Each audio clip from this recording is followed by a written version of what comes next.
에구구, 이제는 일어서는 것도 일입니다.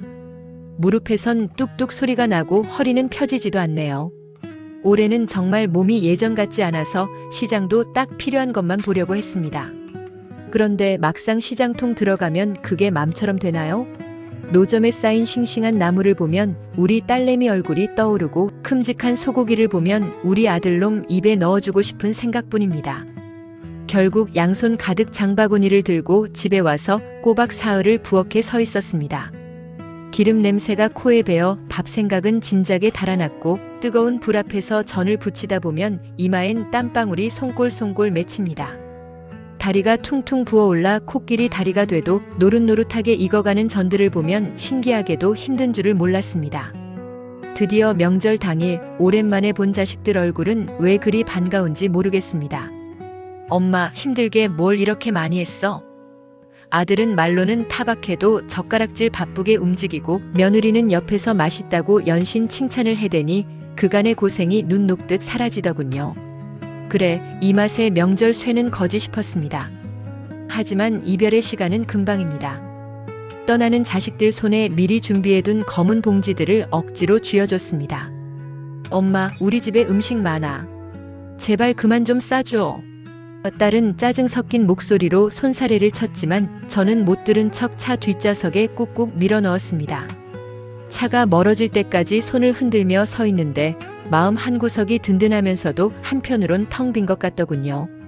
폭풍이 지나간 것 같은 고요한 거실로 들어와 홀로 앉았습니다.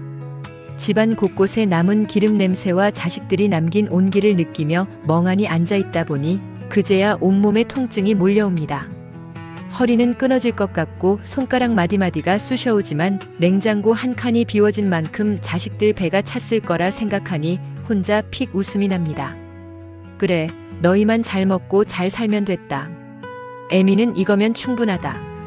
하지만 그때까지만 해도 저는 꿈에도 몰랐습니다. 내가 밤잠 설쳐가며 만든 그 소중한 음식들이 자식들 집 현관문을 넘어서는 순간 어떤 취급을 받게 될지 말입니다. 내 평생의 자부심이자 사랑이었던 그 검은 봉투들이 누군가에겐 지독한 짐이었다는 사실을 알게 되기까지는 그리 오랜 시간이 걸리지 않았습니다. 우리 사위는 명절에도 쉬질 못합니다. 지난 추석 때 시댁 먼저 갔으니 이번 설에는 친정부터 가자고 주희랑 약속했다는데 정작 우리 집에 와서도 노트북만 붙잡고 있더라고요. 연휴 끝나자마자 있을 중요한 발표 때문에 승진 시험보다 더 떨린다며 밥도 코로 들어가는지 입으로 들어가는지 모르게 일만 하다 갔습니다. 그런데 자식들이 떠나고 난 뒤 거실 소파 구석에 웬 노란 서류 봉투가 하나 떨어져 있더군요. 펴보니 온통 영어의 복잡한 도표뿐이었지만 아까 사위가 이거 잃어버리면 나 이번에 승진. 물 건너간다며 애지중지하던 그 서류라는 건 단번에 알 수 있었습니다. 아이고, 이 큰일 날 사람을 봤나? 사위 인생이 걸린 서류인데 내일 아침 출근할 때 없으면 얼마나 발을 동동 구를까 싶어 앞뒤 잴 것도 없이 택시를 탔습니다. 밤눈도 어둡고 무릎도 시큰거렸지만 이거 전해주면 우리 주희랑 사위가 얼마나 안심할까. 그 생각 하나로 딸 내 집 복도를 달려갔습니다. 평소엔 사위 눈치 보느라 연락 없이 가는 법이 없었지만 마음이 급해 비밀번호를 조심스럽게 누르고 들어갔습니다. 그런데 현관문을 살짝 열자마자 주방 쪽에서 사위와 주희가 냉장고 문을 열어놓고 실랑이 하는 목소리가 새어나왔습니다. 자기야, 이것 봐. 냉동실 이미 꽉 찼어. 장모님이 싸주신 전이랑 나물, 이거 넣을 자리가 아예 없다니까. 사위의 난감한 목소리가 들렸습니다. 주희가 한숨을 쉬며 대답하더군요. 나도 알지. 근데 엄마가 사흘 내내 무릎 시린 거 참아가며 한 건데 어떻게 바로 버려. 나 어릴 때 좋아하던 거라고 이번에도 챙겨주신 건데. 그러자 사위가 답답하다는 듯 말을 이어갑니다. 아니, 마음은 고마운데. 솔직히 저거 다 설탕의 기름 덩어리잖아. 우리 식단 관리하는데 건강에도 안 좋고 냉동실에 넣어봤자 나중에 냄새 배서 결국 다 버리게 돼. 한두 번이야 맛있지. 저렇게 쌓아두고 먹으면 맛도 없어. 그냥 먹는 데까지만 좀 먹어보고 처리하자. 이거 가지고 있다가는 우리 냉장고만 망가져. 주희의 침묵 끝에 들린 말은 제 가슴을 더 아프게 했습니다. 응. 맞아. 엄마는 왜 이렇게 손이 큰지 몰라. 요즘 누가 이런 걸 쌓아두고 먹는다고. 일단 냉동실 빈틈에 억지로라도 좀 밀어 넣어보고 며칠 지나서 조용히 정리할게. 자기야 미안해. 당신 눈 안 보이게 내가 잘 처리할게. 사위 목숨줄 같은 서류 봉투를 가슴에 꼭 안고 서 있던 저는 그 자리에 얼어붙고 말았습니다. 내가 밤새 잠 설쳐가며 준비한 음식들이 사위에게는 냉장고만 차지하는 건강에 해로운 짐이었고 내 새끼 주희에게는 사위 눈치 보며 억지로 쑤셔 넣다 버려야 할 숙제였던 겁니다. 내 사랑이, 내 정성이 자식들에게는 유통기한 지난 골칫덩어리였구나. 저는 품에 안고 있던 서류 봉투를 문 앞에 조용히 내려두었습니다. 차마 벨도 누르지 못한 채 어둠 속에서 소리 없이 뒷걸음질 쳐나왔습니다. 계단을 내려오는데 다리가 후들거려서 자꾸만 주저앉고 싶더군요. 그래, 내가 정말 눈치가 없었네. 내 정성이 너희 냉장고 한 칸보다도 가벼웠던 건데. 현관문 앞에 사위의 노란 서류 봉투를 내려두고 돌아오는 길, 밤바람이 살을 애는 듯 차가웠습니다. 하지만 그 바람보다 더 시린 건 제 가슴 속이었습니다. 기름 덩어리다. 처리하기 힘든 숙제다. 차분하게 울려 퍼지던 사위의 목소리와 그 말에 맞장구 치며 한숨을 내쉬던 내 딸 주희의 목소리가 환청처럼 귓가에 맴돌아 발걸음이 자꾸만 헛돌았습니다. 텅 빈 집에 들어와 불도 켜지 않은 채 식탁에 앉았습니다. 낮까지만 해도 엄마 이전 너무 맛있다며 내 입에 넣어주던 주희의 손길이 생각나 실소가 터져나왔습니다. 그게 나를 위한 하얀 거짓말이었다니. 내가 사흘 내내 무릎 쑤시는 걸 참아가며 부친 그 음식들이 딸아이네 냉장고에선 숨막히는 짐이 되어 밀어 넣어지고 있다는 사실이 믿기지 않았습니다. 밤새 뜬 눈으로 거실에 앉아 제 손마디를 가만히 내려다보았습니다. 명절만 되면 자식들 먹이겠다고 물말을 날 없던 손등, 시장통에서 1,000원이라도 깎으려 고군분투하던 시간들. 저는 제가 헌신하면 할수록 자식들이 제 사랑을 더 깊이 느낄 줄로만 알았습니다. 하지만 그건 제 착각이었고 지독한 짝사랑이었습니다. 기름때가 끼고 갈라진 이 손가락들을 하나하나 만져보며 저는 저 자신에게 처음으로 말을 건넸습니다. 영자야 고생 많았다. 너 참 애썼다. 남들은 미련하다고 해도 너는 진심이었잖아. 내가 자식들 생각하며 전 붙이던 그 마음은 가짜가 아니었어. 사위가 독이라고 했다고 해서 주희가 짐이라고 했다고 해서 내가 준 사랑이 쓰레기가 되는 건 아니야. 그냥 그 아이들이 감당하기에 내 사랑이 너무 컸던 것뿐이야. 이제 그만 미안해하고 그만 서운해하자. 그렇게 스스로를 토닥여주니 신기하게도 꽉 막혔던 가슴에 바람길이 통하는 기분이었습니다. 그때 핸드폰 진동이 울렸습니다. 사위의 문자였습니다. 어머니 서류 두고 가셨네요. 덕분에 정말 살았습니다. 내일 발표 잘할게요. 정말 감사해요. 뒤이어 주희의 문자도 왔습니다. 엄마 아까 정신없어서 인사도 제대로 못했네. 싸준 음식은 냉장고에 잘 넣어뒀어. 내일부터 맛있게 먹을게. 고마워 엄마. 평소라면 그래 서류 찾아서 다행이다. 음식 꼭 데워 먹어라 하며 하트 이모티콘까지 붙여 답장했을 저였지만 이번엔 가만히 핸드폰을 엎어두었습니다. 읽었음을 알리는 숫자 1은 사라졌겠지만 아무런 답도 하지 않았습니다. 서운해서가 아닙니다. 이제야 저와 자식들 사이에 적당한 거리가 보였기 때문입니다. 그래, 이제 나도 너희를 그만 놓아줄게. 그게 너희도 편하고 나도 행복해지는 길이었는데 내가 너무 꽉 쥐고 있었네. 저는 자리에서 일어나 냉장고를 열었습니다. 가득 찬 반찬통들을 보며 생각했습니다. 이제 이 정성들을 억지로 자식들 냉장고에 밀어넣지 않기로 했습니다. 대신 내 정성이 쓰레기가 아닌 진정한 선물이 될 수 있는 곳으로 보내기로 했죠.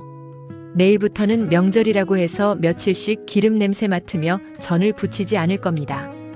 주희가 정말 먹고 싶다고 하는 것 딱 한 가지만 정갈하게 준비하거나 아니면 차라리 그 돈으로 주희가 좋아하는 세련된 디저트를 예약해 가기로 했습니다. 사위가 부담스러워하는 기름진 전 대신 다 같이 깔끔하게 먹고 치울 수 있는 맛있는 한 끼 외식이 서로에게 훨씬 좋은 추억이 된다는 걸 이제야 깨달았습니다. 냉장고에 남은 전들은 정성스럽게 포장해 내일 아침 경비 아저씨와 외롭게 명절을 보낸 옆집 할머니께 나눠드릴 생각입니다. 누군가에게는 짐인 것이 누군가에게는 따뜻한 위로가 될 수 있으니까요. 제 정성의 가치를 알아주는 곳에 내주는 것, 그것이 제 자존감을 지키는 첫 번째 걸음이라는 걸 알게 되었습니다. 내 자식들에게는 구질구질한 엄마가 아니라 자기 인생 멋지게 즐기는 엄마로 남고 싶습니다. 억지스러운 정성으로 자식들을 괴롭히지 않고 만나면 서로 웃으며 깔끔하게 헤어지는 사이. 그런 건강한 거리를 유지하는 것이야말로 우리가 더 오랫동안 소중한 추억을 쌓아갈 수 있는 유일한 방법이라는 확신이 들었습니다. 다음 날 아침 창가로 스며드는 새벽 햇살을 보며 눈을 떴습니다. 어젯밤 냉장고 앞에서 했던 다짐이 가슴속에서 단단한 뿌리를 내리고 있었거든요. 내 정성이 누군가에게 숙제가 되었다면 그건 내 사랑이 잘못된 게 아니었습니다. 그저 내 깊고 진한 사랑을 담아내기에 요즘 아이들의 세상은 너무나 작고 분주했던 것뿐임을 이제야 인정합니다. 영자야, 고생 많았다. 이제 내 정성을 너를 위해 써도 괜찮아. 저는 가장 먼저 주방으로 향했습니다. 명절이라고 해서 제 몸을 갈아 넣어 수십 가지 음식을 해대던 그 치열했던 시간들. 그건 자식들을 향한 제 나름의 가장 성스러운 예배였습니다. 하지만 이제 그 방식은 끝내려 합니다. 주희가 정말 좋아하는 딱 한 가지에만 내 모든 혼을 담고 나머지는 아이들과 마주 앉아 대화할 수 있는 여유를 선택하기로 했습니다. 그렇게 아낀 체력과 시간으로 나를 돌보는 것, 그것이 결국 자식들에게 짐이 되지 않는 마지막 사랑의 완성이라는 걸 깨달았습니다. 그때였습니다. 식탁 위에 엎어두었던 핸드폰이 요란하게 진동했습니다. 답장이 없는 저를 걱정하는 주희의 문자였습니다. 엄마, 제발 전화 좀 받아줘. 우리가 잘못했어. 엄마 전이 세상에서 제일 맛있는데. 우리 때문에 상처받은 거지. 나 엄마 없으면 안 돼. 제발. 저는 차분하게 화장대 앞에 앉아 화사한 옷을 입고 립스틱을 발랐습니다.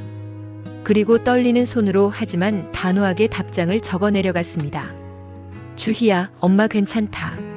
너희 대화 듣고 처음엔 서운했지만 생각해보니 그건 너희가 엄마를 미워해서가 아니라 엄마가 더 이상 힘들지 않길 바라는 마음이었다는 걸 알겠더라. 이제 엄마 전 부치느라 무릎 쑤시는 일 안 하련다. 대신 그 시간에 너희랑 더 많이 웃고 더 오래 마주 보고 싶어. 그게 엄마의 남은 인생에서 가장 큰 정성이 될 것 같아. 엄마 오늘 여행 가니까 걱정 마라.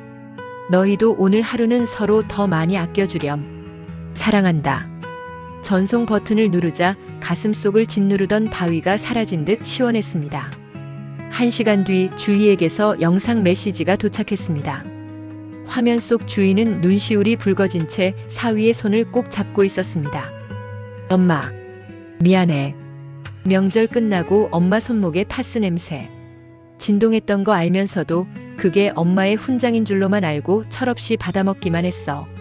엄마가 부쳐준 전 그거 그냥 음식이 아니라 엄마의 눈물이고 사랑이었다는 거 이제 알아. 이제 엄마 몸부터 챙겨줘. 엄마가 웃어야 우리도 웃을 수 있어.